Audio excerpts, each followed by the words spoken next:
नमस्कार बच्चों, स्वागत है आपका बीए पार्ट फर्स्ट में। हम पढ़ रहे हैं उत्तर व्यवहारवाद को। उत्तर व्यवहारवाद में हमने इसकी विशेषताएं और इसकी प्रासंगिकता के बाद हम इसके कुछ प्रश्न उत्तर यहाँ पे हम डिस्कस करेंगे। जब हम पढ़ रहे थे तो कुछ समझ में तो आपको आ ही गया होगा उत्तर व्यवहारवाद से। हाँ, आप क्या समझते हैं, इसका उदय किन कारणों से हुआ, इसने प्रमुख किन दो सिद्धांतों की बात की है, कर्म क्या है, प्रासंगिकता क्या है,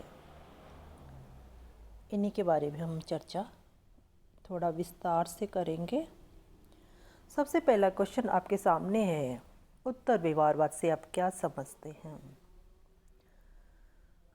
क्वेश्चन को जैसा पूछा जाता है उसी भाषा में उत्तर देना होता है, इस बात को आपको ध्यान रखना है। उत्तर व्यवहारवाद का अगला कदम है। इसमें व्यवहारवाद की जो कमियां रह गई थी उनको दूर करने का भरसक प्रयास किया गया है। इस प्रकार ये एक सुधार आंदोलन या क्रांति है।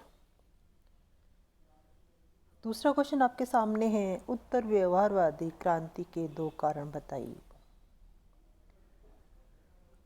पहला कारण है व्यवहारवादी दृष्टिकोण के प्रति असंतोष की भावना। दूसरा है विश्व के सम्मुख आए विभिन्न संकटों के निदान के प्रति दायित्वबोध।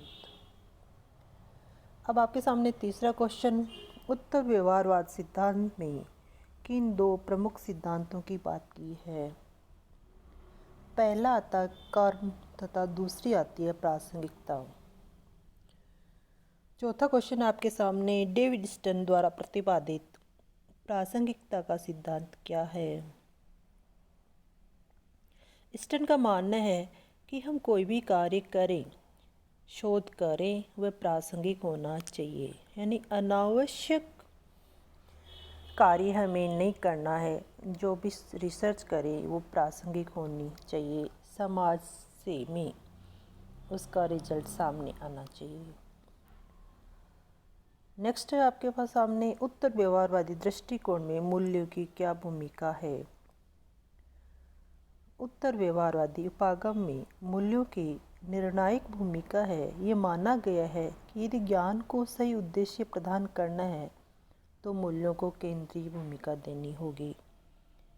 इससे पहले आपने देखा होगा व्यवहारवादियों ने तथ्यों की बात की है, जबकि उत्तर व्यवहारवादी मूल्य एवं तथ्य दोनों की बात करते हैं। व्यवहारवाद एवं उत्तर व्यवहारवाद में जब अंतर की बात करते हैं तो हम बताएंगे व्यवहारवादी शोध में तकनीक को अधिक महत्व दिया गया है, जबकि उत्तर व्यवहारवादी कर्म तथा प्रासंगिकता को अधिक महत्व देते हैं।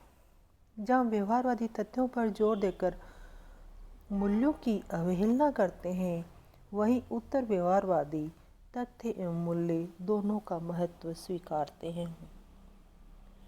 उत्तर व्यवहारवाद की प्रमुख विशेषताओं की जब हम बात करेंगे तो कहना चाहेंगे कि उत्तर व्यवहारवादी सार तत्व को महत्व देते हैं, सामाजिक परिवर्तन पर बल देते हैं, समस्याओं के विश्वसनीय निदान की बात करते हैं, मूल्यों की महत्वपूर्ण भूमिका स्वीकारते हैं, समाज सुधार में बुद्धिजीवियों की महत्वपूर्ण भूमिका है, कर्मनिष्ठ विज्ञान और व्यावसायिक राजनीतिकीकरण की बात करते हैं।